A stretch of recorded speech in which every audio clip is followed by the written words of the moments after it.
नमस्कार दोस्तों, बातचीत कार्यक्रम के आज के सेशन में आप सभी का स्वागत है। अगर आप अपना करियर बनाना चाहते हैं साइंस रिसर्च में, तो आज का सेशन आपके लिए। आज के हमारा सेशन का टॉपिक है career opportunities in the field of research.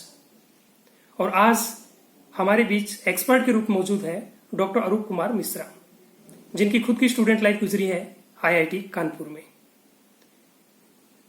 जिन्होंने एज ए फैकल्टी काम किया है आसाम इंजीनियरिंग कॉलेज में, जिन्होंने 4000 से ज्यादा साइंस क्लब भारतवर्ष में स्थापित किए हैं, जो वर्तमान में Assam science technology and environment council के डायरेक्टर हैं, जो वर्तमान में डायरेक्टर हैं आसाम एनर्जी डेवलपमेंट एजेंसी। इन दोनों के डायरेक्टर हैं वर्तमान में, और ये दोनों नोडल एजेंसी है गवर्नमेंट ऑफ आसाम के अंडर में। तो आप सभी लोगों के माध्यम से मैं स्वागत करना चाहूंगा डॉक्टर अरूप कुमार मिश्रा। सर, आपका स्वागत है। और आज की जो वार्तालाप का हमारा जो टॉपिक है कि हम किस मुद्दे पर बातचीत करना चाहते हैं, तो वो मुद्दा हमारा ये है कि हमारे बहुत से स्टूडेंट्स हैं, रिसर्च से जुड़े हुए हैं या रिसर्च में आना चाहते हैं, लेकिन हमें कुछ जानकारियों का अभाव होता है। हम ये समझ नहीं पाते हैं कि हमें रिसर्च में आ रहे हैं तो हमें किस तरीके से उस फील्ड में आगे बढ़ने के लिए कोशिशें करते रहना चाहिए। तो इन सब करियर की संभावनाओं को लेकर के, साइंस एंड टेक्नोलॉजी फील्ड को लेकर के, और करियर काउंसलिंग हम किस तरीके से अपनी कर सकते हैं, या फिर बहुत ही स्पेसिफिक होते हुए कि हम हमारे स्टूडेंट लाइफ में कब हमें रिसर्च के बारे में सोचना शुरू कर देना चाहिए, कब किस तरीके का हमें हमारा स्टेप आगे बढ़ाना शुरू कर देना चाहिए, हम बीएससी लेवल पर क्या कर सकते हैं, हम एमएससी लेवल पर क्या कर सकते हैं, हम पीएचडी लेवल पर क्या कर सकते हैं, और किस तरीके से हम टॉप इंस्टीट्यूट्स तक पहुंच सकते हैं। इन सब बातों को लेकर के आज हम सर से बातचीत करेंगे। तो सर, मैं आपका स्वागत करता हूँ। नमस्कार। सर, जो ये बातचीत है इसमें स्टूडेंट्स का ध्यान में रखते हुए आगे बढ़ेंगे जी। और इस बातचीत में सर मैं दो तरीके से बांटना चाहूँगा इसको। एक तो सिंपल जो एसएन की फील्ड में करियर को लेकर के हम क्या कर सकते हैं, किस तरीके से आगे बढ़ सकते हैं, और दूसरा थोड़ा स्पेसिफिक होकर के कि स्टूडेंट्स एक पर्टिकुलर स्टूडेंट है और वो अगर इस तरीके की सिचुएशन में है तो वो अपने करियर को किस तरीके से आगे बढ़ा सकता है। तो बिल्कुल सर, जनरल एक मैं आपसे सबसे पहले क्वेश्चन पूछना चाहूँगा कि जो हम करियर की बात कर रहे हैं, करियर वास्तव में क्या है, व्हाट इज ए करियर। और अगर हम थोड़ा सा और आगे ब्रॉड सेंस में हम बात करें तो जो हम नॉर्मल टर्म यूज करते हैं, जॉब, एम्प्लॉयमेंट, तो ये आपस में किस तरीके से समानता रखते हैं और क्या इनमें आपस में डिफरेंसेस है, ये सर मैं आपसे जानना चाहूँगा। बहुत शुक्रिया आपको। और मैं सबके लिए, सब जानकारी के लिए, स्पेशली हमारे जो छात्रा हैं, स्टूडेंट कम्युनिटी, उनके लिए मैं बोलना चाहता हूँ कि आप देखें तो कैरियर एक ऐसी चीज़ है जो आपका अपना इंटरेस्ट, आपका रोजगार सबको समेट के चलता है।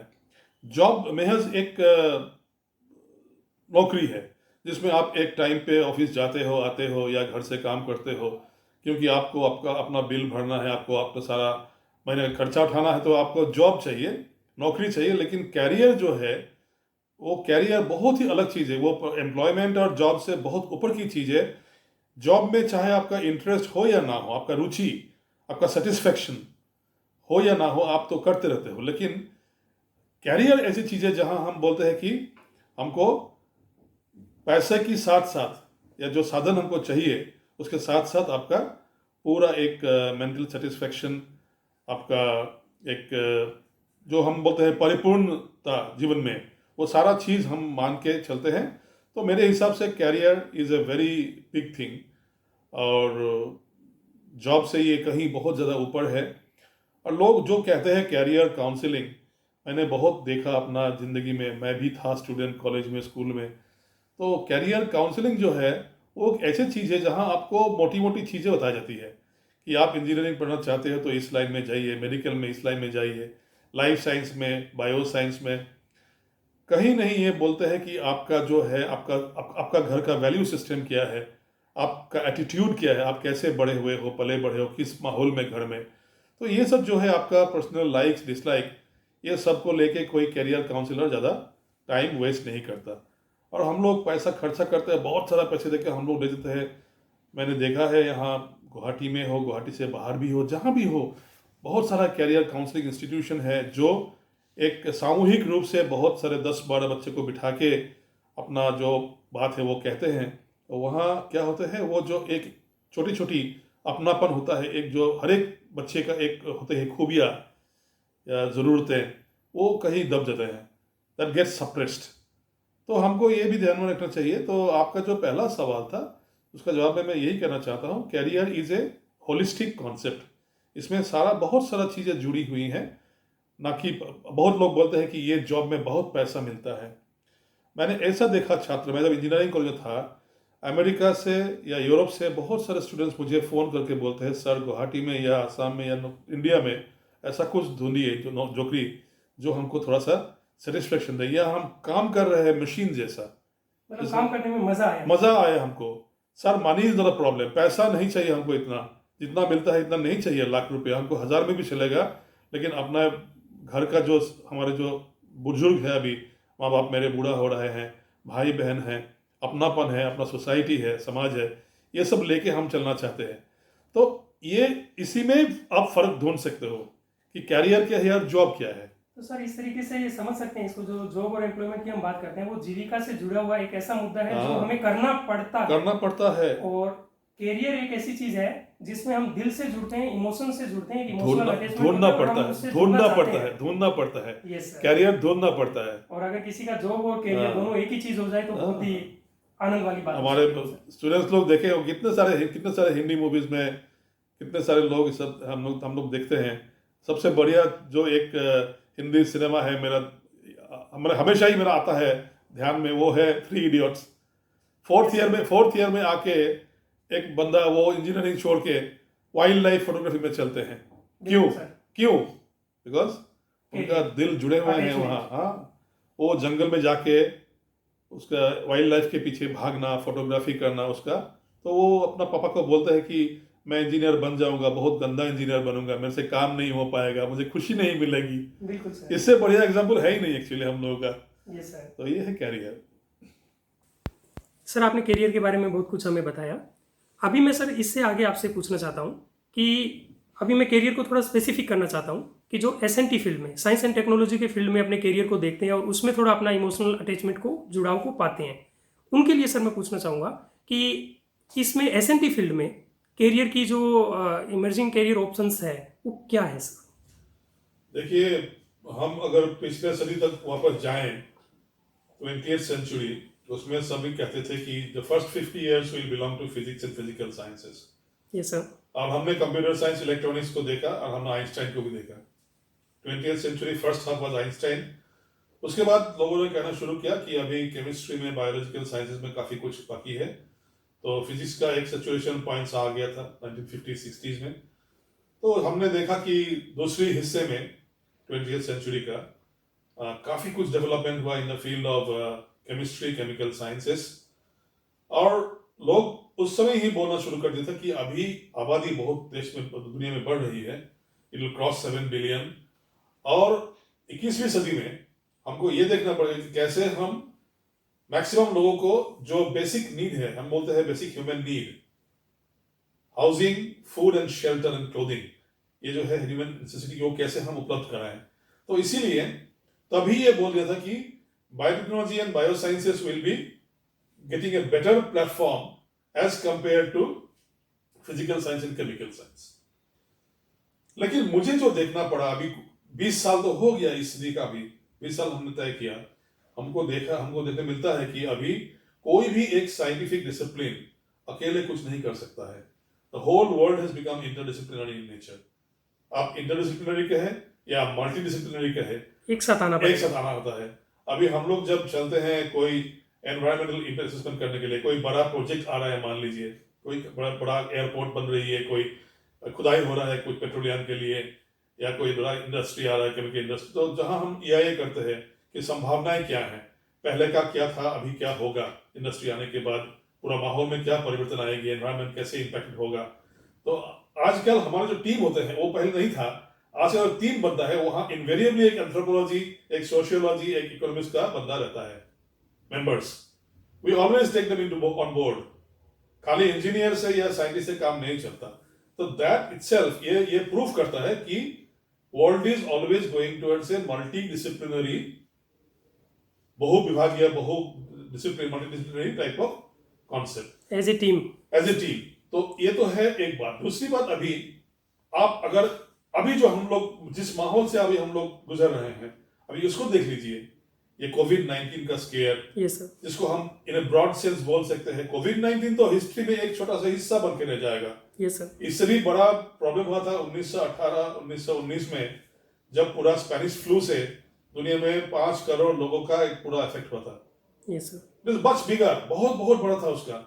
जितने लोग उस टाइम पे मरे थे, आज इतना नहीं, लोग नहीं मर रहे हैं। और तब आबादी भी कम थी, लेकिन परसेंटेज देखेंगे तो और ज्यादा होगा। हाँ, तो उस जमाने में जो था, उसके बाद भी हमने प्लेग देखा, उसके बाद भी हमने सार्स मार्स देखा। तो अभी जो बायोलॉजिकल डिजास्टर कहते हैं, जिसको जैविक एक तो मतलब संक्रमण या परिस्थिति, यस सर, इस टाइप का जैविक डिजास्टर में, वातावरण में हम अपना साइंस को ढाल सकते हैं।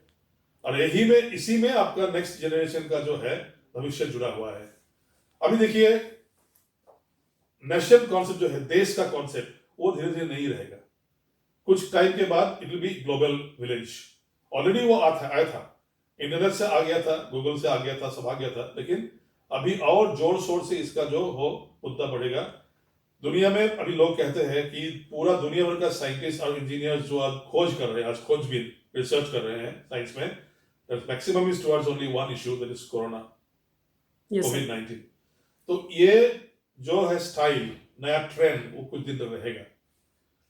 और दूसरी बात यह है कि आपका लोकल लेवल का जो कॉन्सेप्ट है वो बढ़ेगा, कि जितना हमको साधन चाहिए एक जिंदगी गुजारने के लिए, तो इस जिंदगी के लिए हमारा जितना भी साधन है वो हमको इकट्ठा करना पड़ेगा। बहुत दूर से इंपोर्ट एक्सपोर्ट का कॉन्सेप्ट भी बहुत कम हो जाएगा। तो लोकल इंडस्ट्रीज डेवलपमेंट अच्छी चीज है, ग्लोबल विलेज, ग्लोबल रिसर्च अच्छी चीज है। तो हमारे जो अभी विद्यार्थी हैं, BSc, MSc, post graduate level पे, या जो उससे नीचे भी है 10वीं, 11वीं, 12वीं कक्षा में, उनके लिए मेरा एक ही मैसेज रहेगा कि आप जो दुनिया की चेंजिंग ट्रेंड्स है, ग्लोबल जो ट्रेंड है, उसको मद्देनजर रखते हुए अपना कैरियर को ढाल दीजिए। हर एक इंजीनियरिंग का, हर एक साइंस का एक टाइम होता है, समय होता है अपना अपना। अगर आप ये चिंता करें कि इन फ्यूचर, भविष्य में मैं तो कोई इंडस्ट्री वगैरह क्या वो बिजनेस अब नहीं कर रहा हूं, I want to go for a career in science and technology and it will be some job, either teaching हो, R&D हो, या जो भी हो, मल्टीनेशनल कंपनी में हो। Yes sir. तो मेरे हिसाब से ये बायो साइंसेस एंड बायोटेक्नोलॉजी ये बहुत जोर शोर से अभी आ रहा है। इसमें काफी हमारा मतलब ये है, गवर्नमेंट ऑफ इंडिया का भी जो है बहुत ज्यादा एम्फेसिस है ऑन बायोटेक्नोलॉजी, जैविक विज्ञान, जैविक विद्या में बहुत ज्यादा अभी एम्फेसिस दे रहे हैं सभी लोग। तो सर अभी जो मैं अभी समझ पा रहा हूँ कि हमें ग्लोबल जो प्रॉब्लम्स हमारी, उसकी तरफ भी एक नज़र रखनी है, और दूसरी नज़र जो हमारे आसपास की जो समस्याएं हैं, कैसे हम उनका समाधान कर सकते हैं, उनको भी ध्यान में रखना है, और हमें आगे रिसर्च में क्या स्कोप हो सकता है उसको देख करके। निश्चित रूप से। और ये मैंने अभी कहा है कि ग्लोबल ट्रेंड को मद्देनजर रखना है, इसका मतलब ये नहीं है कि हम जो एग्जिस्टिंग रिसर्च है हमारे, कोई भी हो, बेसिक साइंस में, अप्लाइड साइंस में, नैनो साइंस में, हम उसको नहीं छोड़ना है, उसको रखना है, लेकिन I am telling emphasis, yes sir, ज्यादा मतलब जो है बैलेंस आपका भारी होगा, पल्ला भारी होगा उस साइड में, जहां हम कोई ग्लोबल प्रॉब्लम का सामना कर सके। ये कोरोना-19 का जो है, कोविड-19 की जो सीख है, जो लेसन हम लर्न करेंगे, उसको हमको आगे बढ़ाना है एसएनपी से। तो सर अभी मैं इससे थोड़ा और आगे बढ़ करके आता हूँ। Sure. तो हमारे जो अभी स्टूडेंट्स हैं, जो रिसर्च से जुड़े हुए हैं या स्कूल, कॉलेज, यूनिवर्सिटी से जुड़े हुए हैं, उनका सर अभी देखें तो उनका एक सपना है कि हम भी डॉक्टर अरूप कुमार मिश्रा बने, क्योंकि उनका भी सपना है सर कि हम भी IIT में पढ़ें, और उनका सपना है सर हम भी टॉप यूनिवर्सिटीज़ के रिसर्च स्कॉलर बने, और टॉप इंस्टीट्यूट्स में अपना कैरियर, हम जो रिसर्च टाइम है वो स्पेंड करें, और हम भी जो हमारी नोडल एजेंसीज है, टॉप इंस्टीट्यूट्स हैं, उनके डायरेक्टर बने। तो ये जो स्टूडेंट्स आ रहे हैं इस कैरियर के लिए सर, उनको ध्यान में रखते हुए मैं फिर आगे आपसे बात करना चाहूँगा कि 21st सेंचुरी को देखते हुए, और उनका जो एक इंटरेस्ट है उसको देखते हुए, क्योंकि थोड़ा स्पेसिफिक करना चाहता हूँ सर कि सभी चाहते हैं कि ठीक है मैं रिसर्च में आना चाहता हूँ, मैं SNT फील्ड में आना चाहता हूँ, लेकिन सबका अपना अपना एक चॉइस भी होता है। इंटरेस्ट होता है, किसी का प्लाज्मा में भी होता है, किसी का सॉलिड स्टेट में हो सकता है, किसी का इलेक्ट्रॉनिक्स में हो सकता है, Definitely. किसी का केमिकल साइंस, कहीं भी हो सकता है उनका इंटरेस्ट। तो इन सब चीज़ों को देखते हुए कि वो कैसे फाइंड आउट करें कि उनके लिए अच्छा इंस्टीट्यूट कब हो सकता है, उनको सोचना कब शुरू करना चाहिए। तो अभी मैं सर पूछना चाहूँगा कि जो कैरियर अपॉर्चुनिटीज़ है वो उनका जो अलग अलग जिस फील्ड जिस स्टेज में वो हैं, भले ही वो बीएससी है, एमएससी है, पीएचडी है, तो अलग अलग स्टेज में आप उनके लिए क्या राय देना चाहेंगे सर? ये तो बहुत ही गंभीर समस्या है। और हमारे लेकिन आप जो कह रहे थे कि आज के बच्चे विद्यार्थी ये सोच रहे हैं कि हम कैसे अरूप मिश्र बने, मैं तो बोलता हूँ कि आपको मेरे से 10 गुना 20 गुना ज़्यादा इंसान ज़्यादा अच्छा इंजीनियर साइंटिस्ट बन सकते हो, क्योंकि हमारे टाइम में हमको इतना जानकारी नहीं थी। आज उनके पास जितना साधन है, जितना गूगल सर्च इंजिन में जितना चीज सब मिलता है ऑन अ क्लिक, आपको मालूम है कौन सा देश में कितना पैसा साधन वो लोग जुटा रहे हैं, जीडीपी के कितना परसेंटेज रिसर्च पे जा रहे हैं। जैसे हम लोग मालूम है इंडिया में 0.6% जीडीपी का ही मैच जाता है फॉर आर&डी रिसर्च पर्पस साइंस में, यस जो 2.6% है यूएसए में, 2.2% इन चाइना, हमारा ओनली 0.6 है। लेकिन मैं ये कहना चाहता हूँ अपना अपना रुचि अलग अलग। आपने वही सही कहा कि प्लाज्मा फिजिक्स में जिसका है, जिसका जहां जहां इंटरेस्ट है, तो हमारे देश में आजकल कमी नहीं है। सबसे बड़ा जो रिसर्च इंस्टीट्यूशन हमारे देश का है वो है CSIR, council for scientific industrial research. Yes sir. उनके अंदर 40 लेबोरेटरी हैं। आजकल हर एक लेबोरेटरी, जैसे हम लोग का यहाँ आसाम में था पहले RRL जो है रीजनल रिसर्च लेबोरेटरी, उसका नाम अभी चेंज होके हो गया CSR NIST। Yes NIST sir. का मतलब है north eastern institute of science and technology. Yes. इसका मतलब क्या है, आप जब रिसर्च लेबोरेटरी थे तो आपको MSc PhD MPhil का जो स्टूडेंट्स है उनको पास आउट करने के बाद उनको एम्प्लॉयमेंट आप देते थे। अभी क्या होता है, वहां जाके आप रिसर्च कर सकते हो, वहां का जो फैसिलिटीज है। तो मैक्सिमम CSIR लेबोरेटरी जो है देश में, उनका अभी जो ओरिएंटेशन है वो भी एक टाइप का डीम्ड यूनिवर्सिटी हो गया। Yes sir. हमारे टाइम में देश में खाली 16 ही थे NITs, अभी हो गया 33 NITs। Every state of India has NITs। IIT 5 थे हमारे टाइम पे, उसके बाद आपका रुड़की को IIT बनाया गया, फिर गुवाहाटी अब IIT आ गया, यस सर। अभी 16 IIT हो गया। Indian Institute of science education and research ISER हो गया 7। यस जैसे सर। मोहाली में, पुणे में, त्रिवेंद्रम में यस सर। 7 हो गया। और बाकी जो है आपका इंडिया का जो टॉप इंस्टीट्यूट है, जिसका हमेशा ही ग्लोबल रैंकिंग में पहले नाम आता है, अव्वल दर्जे में है, वो कौन सा है? IIC बैंगलोर। Yes sir. तो Indian Institute of Science Bangalore में, जहां मैं मतलब every year I go there once और ट्वाइस, हम लोग का बहुत सारा वहाँ स्टेट काउंसिल का मीटिंग भी होता है। उनके साथ जुड़ा हुआ एक इंस्टीट्यूशन है जो JRD तथा ने खुद बनाया था, उसका नाम है NIAS, national institute of advance studies. उसका भी वही था, मतलब how to make better Indian scientist, policy makers, planners. तो NIAS में हम लोग का बहुत सारा मीटिंग होता है, तब हम जाते हैं वहाँ देखने के लिए।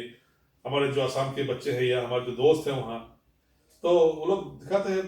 तो यू कैन इमेजिन 40-40 डिसिप्लिन में वो लोग काम कर रहे हैं, मोटी मोटी 40 डिसिप्लिन पे है। Yes, sir. और वहाँ physical science, chemical science, engineering science, bio science, everything is there, nano science. आज इंडिया का जितना भी, गवर्नमेंट ऑफ इंडिया का जितना भी फंडिंग होता है, उसमें से करीब 50%, आधा हिस्सा जाते हैं IISc बैंगलोर में, जो नैनो साइंस का लेबोरेटरी है। तो जो बच्चे हमारे हैं फिजिक्स में रुचि है, उनका theoretical physics, particle physics, nano physics, nano particles, उनके लिए मेरा यही सुझाव होगा कि आप तो पहले फर्स्ट ट्राई आप कीजिए इन IISc बैंगलोर, और उसके बाद तुरंत जो इक्विपमेंट्स या एक्सपर्टीज है उसके हिसाब से Tata institute of fundamental research TIFR Mumbai, वो है नंबर 2 में, क्योंकि वो डिपार्टमेंट ऑफ एटॉमिक एनर्जी का हिस्सा है। Yes sir. और TIFR में जितने भी लोग तैयार करते हैं, वो लोग जितना लोग बनता है वहाँ प्रोडक्ट, यस उनके लिए आपका DAE के कोई भी लेबोरेटरी है, CISR के लेबोरेटरी है, सबके दरवाजे खुले हैं। Even Bhabha atomic research centre. Yes sir. Last year हम लोग का एक मीटिंग हुआ था, हम लोग 5 दिन हम वहाँ अनुसंधान भवन में रहते हैं, उनका गेस्ट हाउस में, बार्ट में, बाबा एटॉमिक रिसर्च सेंटर। तो मैंने देखा कि वहाँ तो बहुत सारा अपॉर्चुनिटीज है, बहुत खुली है। As a project scientist you join as a project associated project scientist पहले, उसके बाद आप साइंटिस्ट C या साइंटिस्ट D के लिए अप्लाई करो। तो वहाँ आज भी बहुत दरवाजा खुला हुआ है। और हमने जो बातचीत किया सब लोगों से, वहाँ ऑल द HODs, उन्होंने बोला कि नहीं, हम लोग जितना चाहते हैं इंडिया में, जितना होना चाहिए था हमारा man power in atomic sciences, उतना नहीं है हम लोग के पास। तो हम लोग को कभी कभी फॉरेन कोलैबोरेशन करना पड़ता है। तो देखिए, मेरा कहने का ये मतलब है, आप मान लीजिए केमिकल साइंस के तो नेशनल केमिकल लेबोरेटरी पुणे है, तो बहुत ही अच्छा लेवल का ऑर्गेनाइजेशन है। Yes sir. IITs में तो पूरा है। IITs जब IITs बने थे, actually Kharagpur IIT was the first one, जिसका मतलब 50s में जन्म हुआ था फॉर ओनली इंजीनियरिंग, और देखा कि इंजीनियरिंग ओनली इंजीनियरिंग खाली प्रौद्योगिकी से काम नहीं चलता, बेसिक साइंस का भी वहां चाहिए। तो बेसिक साइंस को जुड़ दिया गया, उसके बाद कानपुर में, मुंबई में, मद्रास में, दिल्ली में। उसके बाद फिर बेसिक साइंस के साथ साथ लाइफ साइंस भी आ गया, ह्यूमैनिटीज भी आ गया। हम लोग कहते हैं HSS, ह्यूमैनिटीज सोशल साइंस। तो मैंने ऐसा भी लड़का देखा है, टॉप लेवल का सोशियोलॉजी, एंथ्रोपोलॉजी रिसर्च करते हैं, but they are doing research in IITs। MBA भी आ चुके हैं सर। MBA भी आ चुके हैं अभी। MBA का खड़गपुर का जो MBA का स्कूल है, वो बहुत ही फेमस MBA का स्कूल है, which is at par with आपका MBA का जो हैदराबाद में इंडियन स्कूल ऑफ बिजनेस या IIM अहमदाबाद या बैंगलोर, यस सर, उसके साथ बराबर का हिस्सा देते हैं आजकल। तो IIT, IISERs, NITs, और मैं जो बताया TIF और Indian Institute of Science, then your SN Bose Institute in Kolkata, yes sir, Homi Bhabha centre in for science in आपका ये मुंबई, देन आपका Jawaharlal Nehru centre for advance scientific research JNCSR in Bangalore, जहाँ प्रोफेसर CNR राव खुद उसको देखभाल करते हैं, भारत रत्न डॉक्टर CNR राव, जो हमारा देश का गौरव है। तो मेरा कहने का मतलब है, अगर आपका दिमाग खुला हो, हम लोग जो कैसे इंग्लिश में कहते हैं, keep your antennas open, yes sir, keep your eyes and years open, हम लोग कहते हैं ना। यस तो सर, अगर आप आपका आंख और कान हमेशा ही चौकन्ने रखते हो और पूरा देख क्या हो रहा है, पूरा माहौल ट्रेंड देख रहे हो, तो एडमिशन मिलना इतना मुश्किल नहीं है। क्योंकि आज बहुत ज्यादा IITs, NITs, IISERs, top level universities और 40 नेशनल लेबोरेटरीज बन गए हैं देश में under CSIR umbrella, yes sir, जहां न कि आपका मतलब काम करने का बहुत ज्यादा मतलब एक है। लेकिन बात ऐसा कि कोई भी जाने से वो लोग एक्सेप्ट नहीं करता है, यहाँ मिनिमम क्वालिटी लेवल का बात होती है। यस सर, मेरा नेक्स्ट क्वेश्चन Yes. मैं वही आपसे पूछना चाह रहा था सर, कि हम ये माने कि जो भी स्टूडेंट आना चाहता है किसी भी फील्ड में, पर्टिकुलर अभी हम बात कर रहे हैं रिसर्च फील्ड की, रिसर्च फील्ड में, तो उस फील्ड में अगर आना चाहता है तो उसको कम से कम एक बार तो अपने आप को साबित करना पड़ेगा, डेफिनेटली। चाहे वो BSc या BTech BE के बात करे या MSc MTech के बात करे, नहीं। PhD के बात करे, एटलीस्ट एक बार उसको अपने आप को साबित केवल करना पड़ेगा, केवल बोलने से नहीं हो कि मेरा साइंस में रुचि है, मैं फिजिक्स में जाना साबित चाहता करना हूं। पड़ेगा। साबित करना पड़ेगा। तो साबित करने के लिए हमारे बोर्ड है, हम लोग के जमाने से चल रहा है, सबसे पुराना टेस्ट है गेट है, yes sir, graduate aptitude test for engineers. Yes sir, GATE ऐसा एक टेस्ट है जहां से ना कि इंस्टीट्यूशन में आपको MTech PhD का सीट मिलता है, बल्कि आज जो नवरत्न कंपनी है देश का, और Navratna companies, yes sir, ONGC, IOC, Indian oil, जो जितना भी है, यस सर, और नवरत्न, निवेद, ignite corporation, Bharat heavy electricals, भेल, बेल, ये सारे लोग कहते हैं कि हम लोगों को इंडिविजुअली अकेले पहले जो होता है रिक्रूटमेंट टेस्ट नहीं करना है, हम गेट के थ्रू ही ले हम लेंगे। गेट के थ्रू ही लेंगे। इवन तो सर साइंटिस्ट का डायरेक्ट रिक्रूटमेंट हो जाता है उनके आज थ्रू। ये देखिए, आज गेट का महत्व कितना बढ़ गया, जब से इंडस्ट्रीज बोलना शुरू किया, देश का टॉप इंडस्ट्रीज, यस सर, कि हम गेट के सिवा थ्रू ही लेंगे आपका, यस सर, एक गेट स्कोर कट ऑफ लेके। तो गेट में ना कि खाली MTech और PhD का जो कॉन्सेप्ट था बच्चों का, MTech करने के लिए इंजीनियरिंग के बाद गेट देना पड़ता है, आज वो नहीं है। Yes You sir, can go to 200 different institutions and companies in other places through gate only. Yes sir, इतना बड़ा हो गया। पहले हम लोग बोलते थे GRE for America, Yes, USA। sir. आज GRE का बराबर में गेट खड़ा है, मैं आपको बोल सकता हूँ। Yes sir, from my experience in engineering college, आज गेट में अच्छा रिजल्ट होने से in a particular branch you are the top 100, yes sir, तो आपका sky is your limit, sky is your limit, आप कहीं भी जा सकते हो मतलब। यस सर, तो गेट है, फिर आपका हो गया फॉर IITs स्पेशली, हो गया IITs के लिए, IISERs के लिए जैम आता है। JAM JAM for, is a very important test. Yes sir, MSc और इंटीग्रेटेड MSc PhD के लिए। हाँ, देखिए, मैं एक चीज बार बार बोलता हूँ, बहुत मीटिंग में बोल चुका हूँ, बच्चों के साथ इंटरेक्शन करने बोल चुका हूँ कि कोई भी देश केवल प्रौद्योगिकी से, टेक्नोलॉजी से आगे नहीं बढ़ता जब तक बेसिक थ्योरीज, लॉज, हाइपोथेसिस नहीं होगा। अगर आइंस्टाइन नहीं होता, फर्मी नहीं होता, डिराक नहीं होता, माइकल फेराडे नहीं होता, तो आज हम लोग इस माहौल में खड़ा नहीं होते।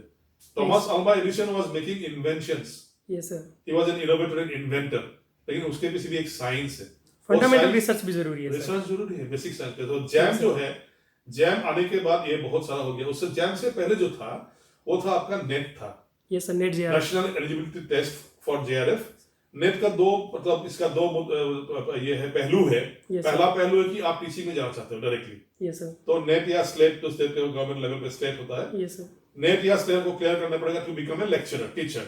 आजकल लेक्चरर वर्ड नहीं है, असिस्टेंट प्रोफेसर, ठीक है ना। यस सर, अब दूसरा है कि आप रिसर्च के लिए जा सकते हो, JRF और मैं बोल सकता हूँ JRF SRF में आज जो है सीनियर फेलो या जूनियर फेलो रिसर्च में, उनका जो होता है honorarium remuneration is quite good, is quite good.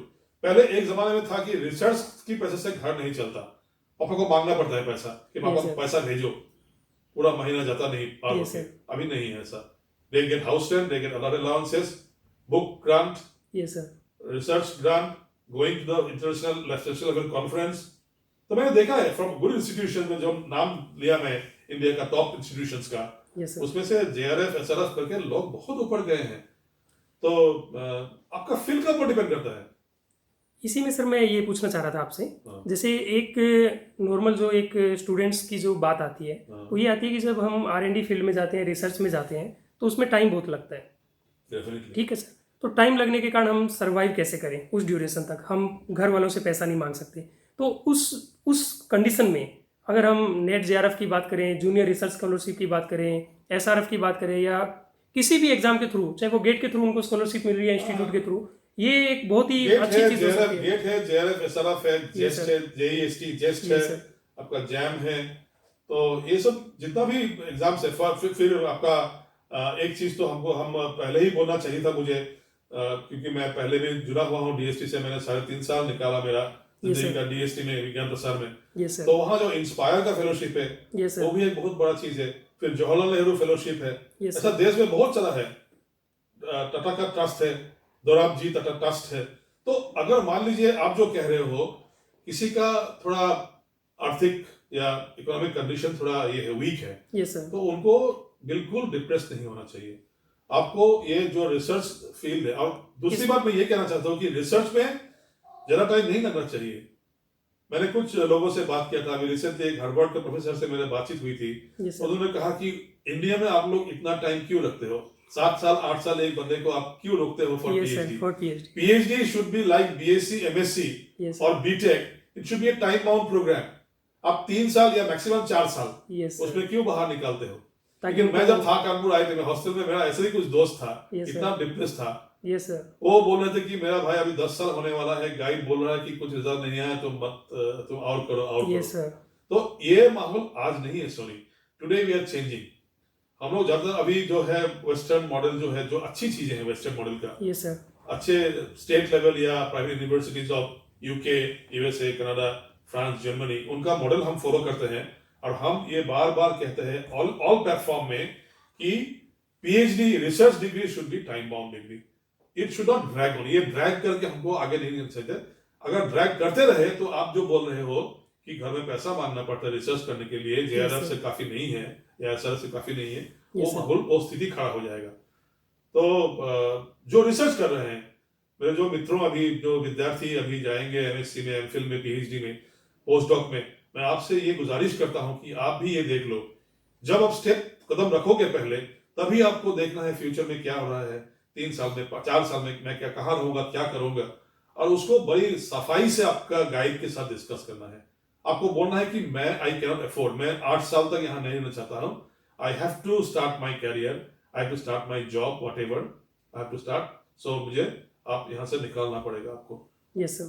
PhD में आप कोई महाभारत रामायण तो नहीं लिखोगे ना? Yes sir. में क्या महाकाव्य, you have to write something in thesis which is not done earlier, पहले किसी ने नहीं किया हो, रिपीट ना हो, कुछ नोवेल्टी एलिमेंट हो, जो रिसर्च आपको खुशी दे, जो दुनिया का काम आए, प्राउड के साथ हम बोल सके कि ये मेरा काम है। यस, ये मेरा काम है।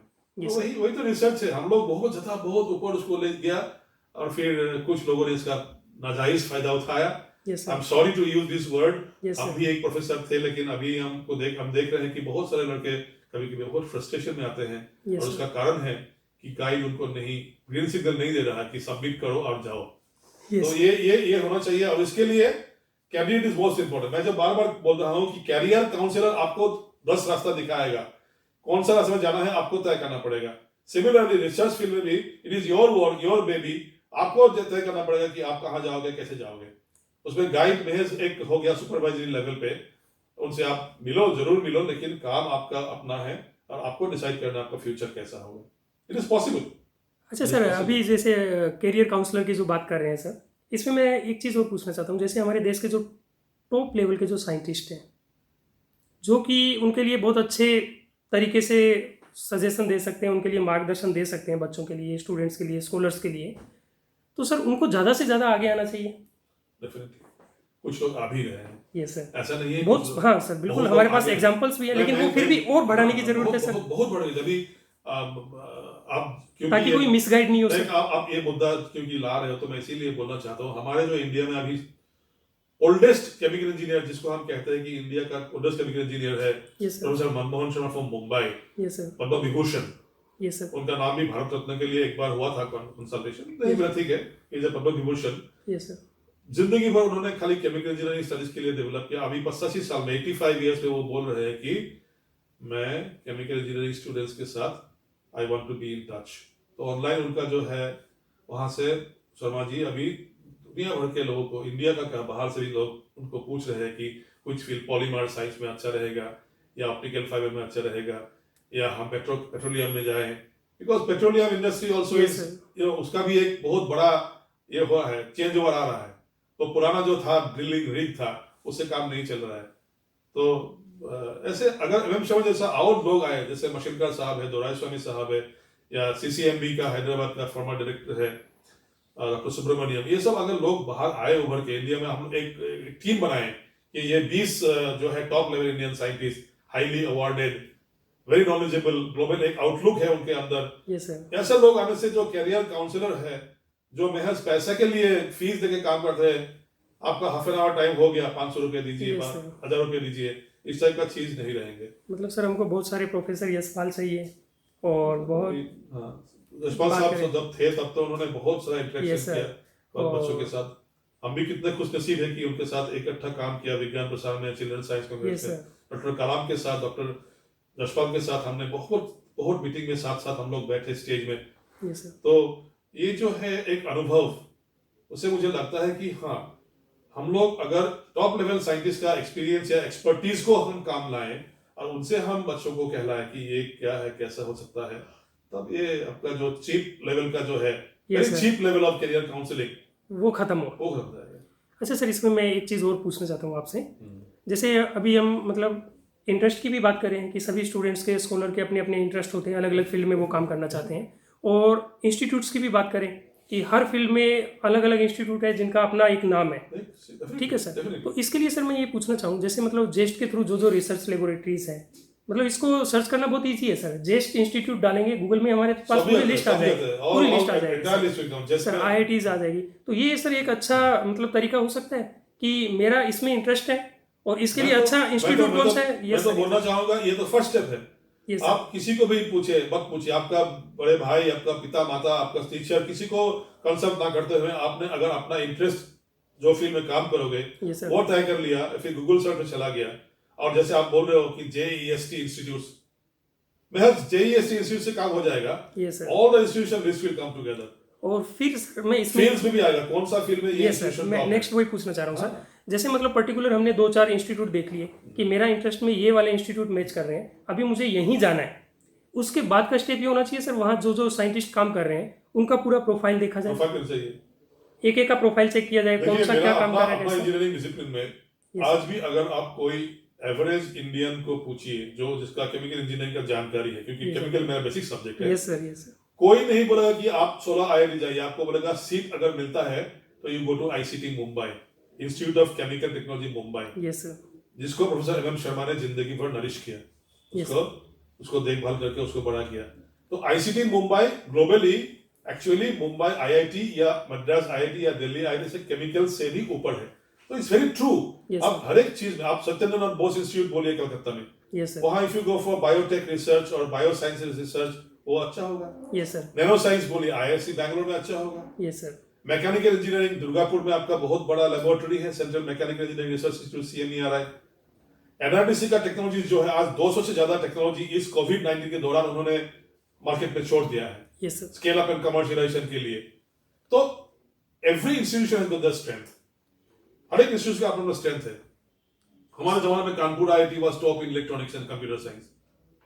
सर इसमें मैं एक और पूछना चाहता हूँ आपसे, जैसे जेस्ट है, जैसे हमारा एक परसेप्शन बन जाता है कि ये चीज़ शायद इसके लिए, जैसे अभी स्टार्टिंग में आपने बताया कि गेट के लिए एक परसेप्शन रहा कि ये शायद M.Tech या PhD में एडमिशन के लिए है, लेकिन जब हम खुल करके सामने आते हैं तब हमें मालूम चलता है कि नहीं, इससे भी बहुत कुछ आगे भी हम कर सकते बहुत आगे हैं, कर साइंटिस्ट बन सकते हैं, या अलग अलग जो हमारी टॉप लेवल की नवरत्न महारत्न कंपनीज हैं उसमें हम जा सकते हैं। ये सर, उसी तरीके से मैं जेस्ट की भी एक बात आपके सामने रखना चाहूँगा।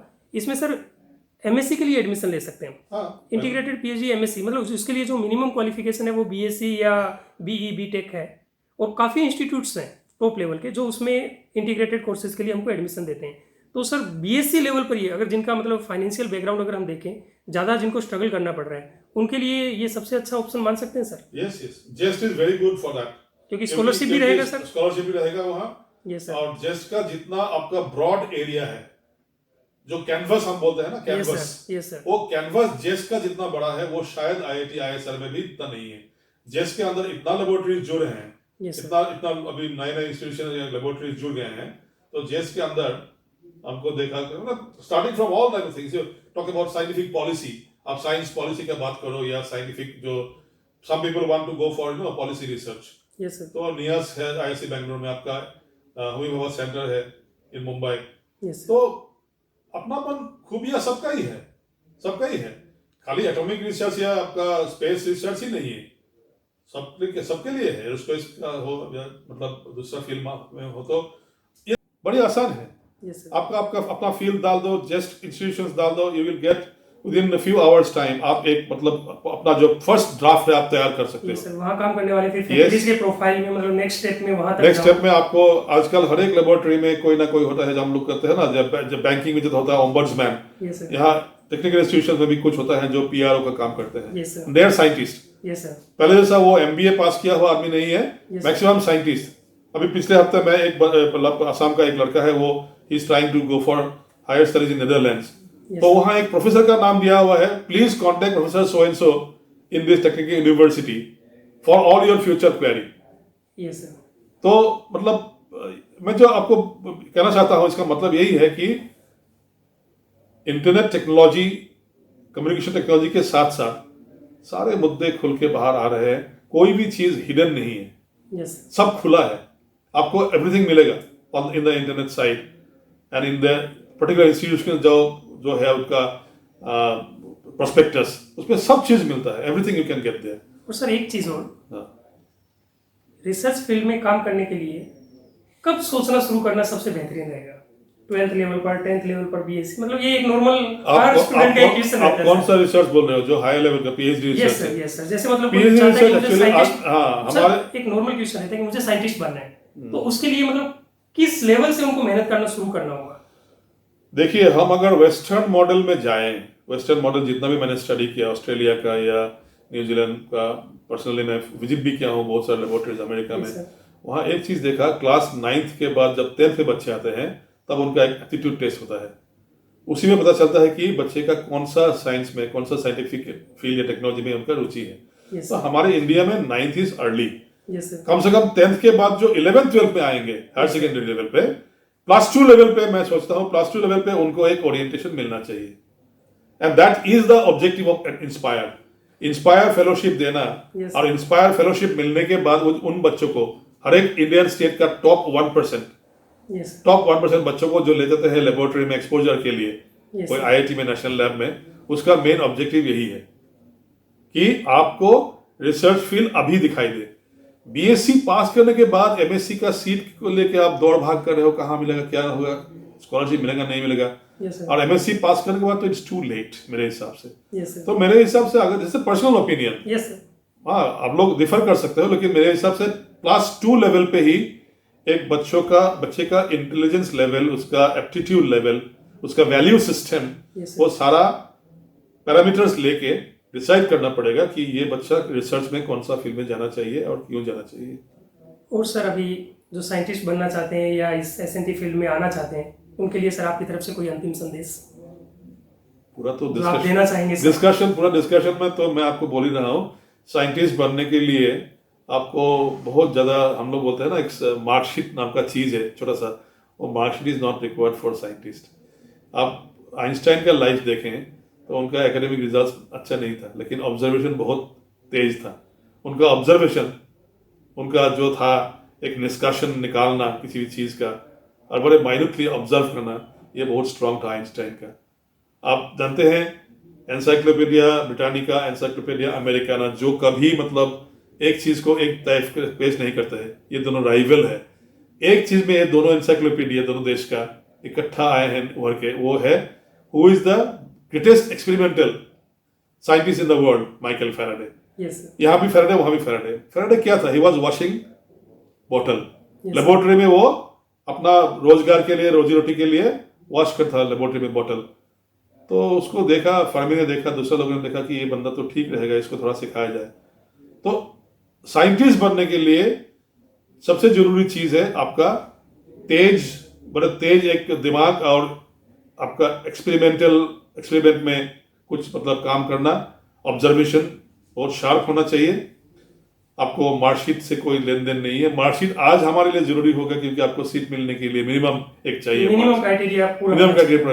लेकिन उसका मतलब नहीं है कि फर्स्ट क्लास पास जो है क्लास में वही सबसे बड़ा साइंटिस्ट होना कहीं। हमने देखा है बहुत सारा साइंटिस्ट जो जिंदगी भर मीडियोकर बच्चे रहे हैं। तो मेरा हिसाब से यही होगा मेरा संदेश। आपका अगर नजर ठीक हो, फोकस्ड हो, if you are focused in life, एकदम पूरा तेज मतलब देख रहे हो, शार्पली देख रहे हो एक ही चीज को, तो साइंटिस्ट बनना कोई मुश्किल चीज नहीं है। You can become a scientist. तो सर अभी इस बातचीत कार्यक्रम के लिए रीजनल साइंस सेंटर गुवाहाटी और national council of science museums और जो भी हमारे स्टूडेंट्स, रिसर्च स्कॉलर इससे बेनिफिटेड रहेंगे, उन सब के बिहाफ पर सर मैं आपका बहुत बहुत आभार व्यक्त करना चाहूँगा। Thank you very much. मैं भी आपको थैंक्स देना चाहता हूँ कि आपने मुझे काबिल समझा यहाँ आके आपसे बातचीत करने का इस दौरान, और बहुत अच्छा लगा मुझे आपसे बातचीत करके। और सर उम्मीद करता हूँ हमारे आसाम के लिए नहीं, पूरे देश भर के लिए इस वार्तालाप का जितना अधिक से अधिक हम फायदा उठा सकेंगे, उठाएंगे। Thank you very much. Thank you.